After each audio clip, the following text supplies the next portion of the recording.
여러분 돈 많이 벌면 뭐 하실 거예요? 뭐 차 사고 집 사고 결혼하고 하겠죠. 근데 요새는 조금 슬픈 게 이 집이나 결혼을 포기하고 취미에 돈을 더 쓰겠다는 얘기들을 많이 듣는 것 같아요. 그래도 와중에 또 절대로 포기가 안 되는 게 있죠. 자동차요. 또 기왕이면 좋은 차 타고 싶어요. 다들 드림카 하나씩은 마음속에 모셔두고 살잖아요. 만약에 이거는 진짜 만약이에요. 예산이 무한이에요. 그럼 뭐 살 거예요? 뭐 분순이, 주제니, 현실이니 이런 거 따지지 말고 아마도 많은 남성분들이 바로 떠올리는 차 중에 페라리나 람보르기니가 있지 않을까 생각합니다. 슈퍼카 하면 떠오르는 바로 그 물건들이죠. 람보르기니 하면 노란색이나 오렌지색이 떠올라요. 흡사 이 야수처럼 울부짖는 배기음으로 청각을 집중시키고 위로 딱 올라가는 시저도어로 시선을 약탈해요. 겸손을 떨 줄 몰라요. 과시는 이렇게 하는 게 아닐까 싶은데 특유의 공격적인 직선과 육각형의 디자인, 여기에 성난 황소 로고까지 이런 게 또 남성미 아니겠습니까? 실로 가오의 극치를 보여주고 있어요. 하지만 근본 페라리는 좀 달라요. 추접스럽게 나대고 그러지 않습니다. 이태리 파스타의 면발처럼 우아하고 기품 있는 곡선, 공기 저항마저 미끄러져 버릴 것 같아요. 이 페라리 하면 또 빨간색이죠. 팔리는 페라리의 절반이 빨간색이래요. 이 시뻘겋게 물드는 페라리를 보면은 이 남자들의 심장이 멎어요. 페라리가 이미지에 좀 집착하거든요. 유명 DJ가 페라리의 캐릭터를 그렸어요. 페라리에서 이거 떼라고 항의까지 했다는 얘기가 있죠. 옛날에는 이미지 소비된다고 드라마 협찬도 안 했어요. 근데 처음으로 협찬을 한 게 김혜수 때문이에요. 김혜수의 우아한 이미지가 또 페라리랑 어울린다고. 배트맨 1편이랑 2편에는 람보르기니 무르시엘라고가 나와요. 이 무르시엘라고가 스페인어로 박쥐란 뜻이에요. 배트맨도 박쥐잖아요. 드라마 빈센조 보셨어요? 여기서 송중기가 이탈리아 마피아 출신이에요. 그래서 그런가? 페라리랑 람보르기니가 다 나와요. 두 브랜드의 고향이 다 이탈리아거든. 이탈리아가 또 음식으로는 파스타와 피자의 고향이고 패션으로는 구찌, 알마니, 프라다가 태어났고 마피아의 발상지로도 유명하죠. 어쨌든 이 페라리의 창업자는 엔초 페라리고 람보르기니의 창업자는 페루치오 람보르기니인데 명품들이 대개 그렇듯이 창업자 이름을 사명으로 쓰고 있어요. 자기 이름을 달고 다니는 차가 선망의 대상이 되고 있는 거잖아요. 굉장히 명예로운 일인 것 같아요. 이 기업의 경쟁 관계를 논할 때 꼭 빠지지 않는 게 페라리와 람보르기니의 대결인 것 같아요. 오늘 풀어볼 얘기죠.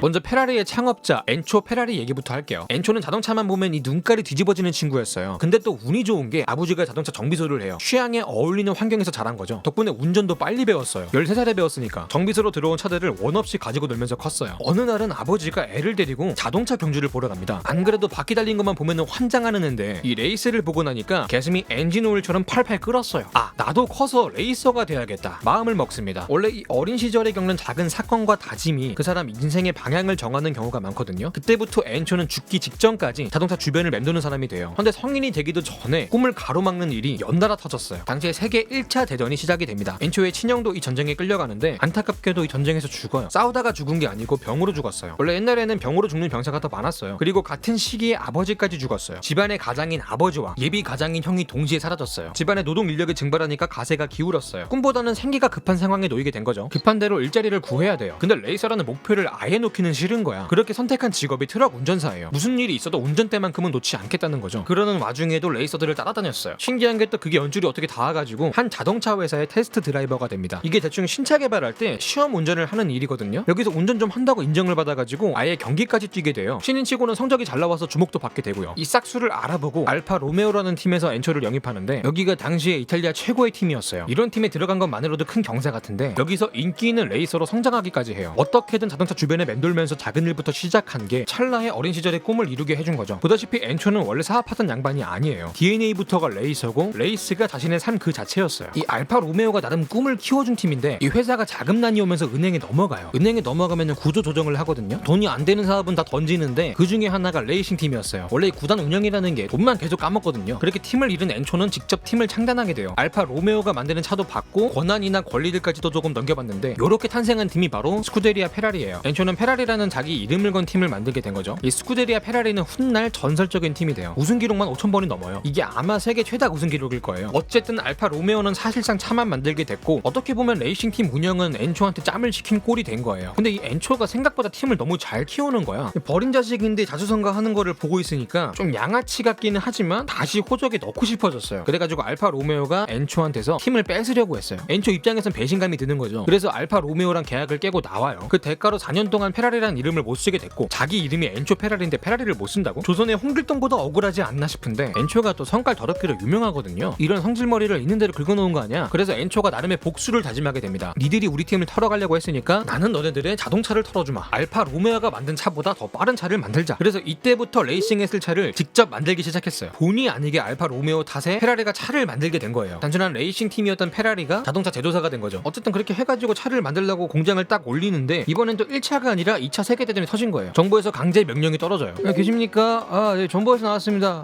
뭐 안녕하세요. 야, 여기는 뭐 미니카 같은 거 만드나 보네. 나라가 전쟁 중인데 장난감차 만들고 그러면 어떡해요. 자, 앞으로는 이런 거 하지 마시고 비행기에 들어갈 부품 좀 만드세요. 군용으로다가. 뭐 어떡해. 정부에서 까라면 까야지. 근데 이게 또 막상 까보니까 까는 재미가 있어요. 군대에 납품을 하다가 보니까 돈이 막 벌려요. 그 백미라고 하는 나랏돈 중에서도 이 국방비가 또 천하 일림이거든. 레이신밖에 모르는 양반이라 돈 벌 생각도 없었는데 까라는 대로 까다 보니까 돈을 쓸어 담고 있는 거야. 그렇게 정신없이 돈 벌다 보니까 전쟁이 끝났어요. 어머나? 이제 4년이 지나가지고 페라리 이름도 쓸 수 있게 됐어. 그래서 이때 우리가 아는 페라리 석자를 건 기업이 탄생을 합니다. 당연히 페라리 이름을 단 첫 번째 차가 출시가 되는데 요놈의 자식이 기트가게도 우승을 했어요. 레이스에서.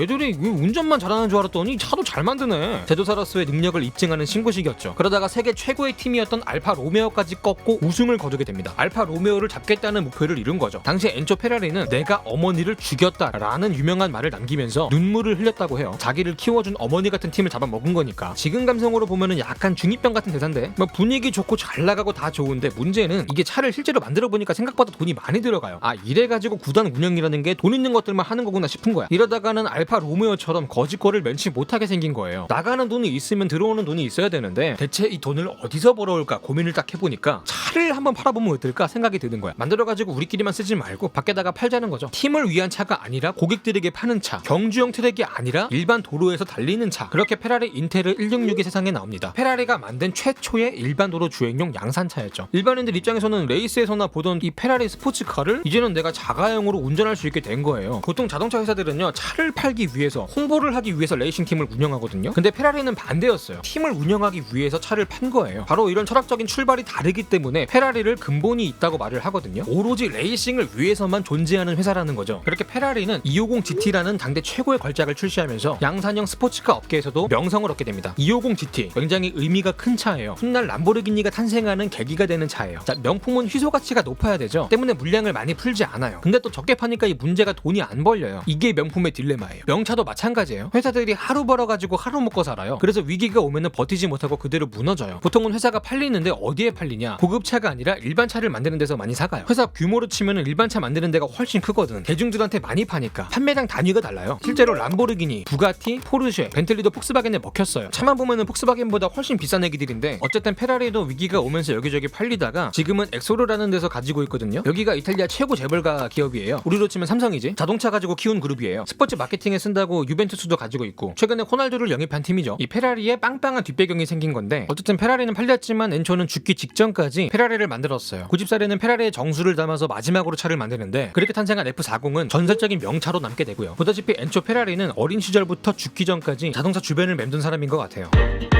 자, 이제 람보르기니로 넘어가 볼까요? 창업자인 페루치오 람보르기니는 엔초 페라리보다 20살 가까이 어려요. 늦게 태어난 만큼 시간적으로도 따라가는 느낌이 좀 있을 거예요. 이 페루치오는 농부의 아들로 태어났어요. 평범한 것 같은데 사실 그냥 농부가 아니고 분농이에요. 부모 입장에서야 이 농장을 물려주고 싶었겠죠. 근데 보니까 애가 농사보다는 기계에 관심이 있는 거야. 농장에 있는 탈곡기나 트랙터를 만지면서 놀았대요. 10대 때 이미 가게를 차려가지고 기계를 수리하거나 공구도 팔았대요. 당연히 대학에 가서도 기계공학을 배우고요. 졸업을 하자마자 취업은 또 기계회사에 했어요. 보다시피 혈관에 엔지니어의 피가 흘러요. 엔초도 기계를 곧잘 만지긴 했지만 DNA는 스포츠맨에 더 가까웠던 반면에 페루치오는 공대 오빠에 더 가까웠어요. 엔초는 1차 세계대전에 끌려가거든요. 페루치오는 어린 만큼 2차 세계대전 때 군대를 가요. 사람이 또 복이 있는 게 후방에서 편하게 보냈어요. 남들 막 다 실탄 쏘고 전쟁 중일 때 정비병으로 근무했거든. 군용차 같은 거 수리하면서 시간을 보낸 거예요. 그러다 한 번은 영국군의 포로로 잡히거든요. 근데 이 포로 생활까지 꿀을 빨아요. 거기서도 기계 좀 만진다고 정비병으로 지낸 거야. 좋아하는 기계를 그냥 원 없이 만지다가 온 거죠. 전쟁이 끝나고 고향에 돌아와서도 잘 풀려요. 아무래도 전쟁 후라 남자들이 많이 죽었을 거 아니야. 노동력은 부족하고 땅은 황폐화됐어요. 유럽 전역에 식량이 좀 부족했어요. 보통 노동력이 부족하면 이거를 대신할 기계를 만들거든요. 정책적으로다가 농업을 기계화, 현대화했어요. 이 기계화에서 핵심이 되는 게 있는데 뭘까요? 트랙터예요. 이 트랙터에다가 바가는 장비를 걸어주고 쭉 긁으면은 밭이 말끔하게 갈려요. 이거를 사람이 일일이 홈이랑 쟁기로 판다고 생각해봐. 미치는 거죠. 홍지 파츠도 아니고. 페루치오가 농부의 아들이잖아. 농업에 대한 이해도가 또 있거든. 농업의 부흥을 위해서 트랙터 보급이 시급하다는 생각을 하게 돼요. 시대가 원하는 수요를 정확하게 간파한 거죠. 문제는 당시에 농민들이 사기에는 트랙터가 너무 비쌌어요. 대량으로 보급을 하려면 가격이 저렴해야 되는데 그러려면 원자재 값을 낮춰야 됐거든. 어떻게 낮출까 고민을 해요. 딱 보니까 전쟁 끝나고 버려진 군용 트럭이 많은 거예요.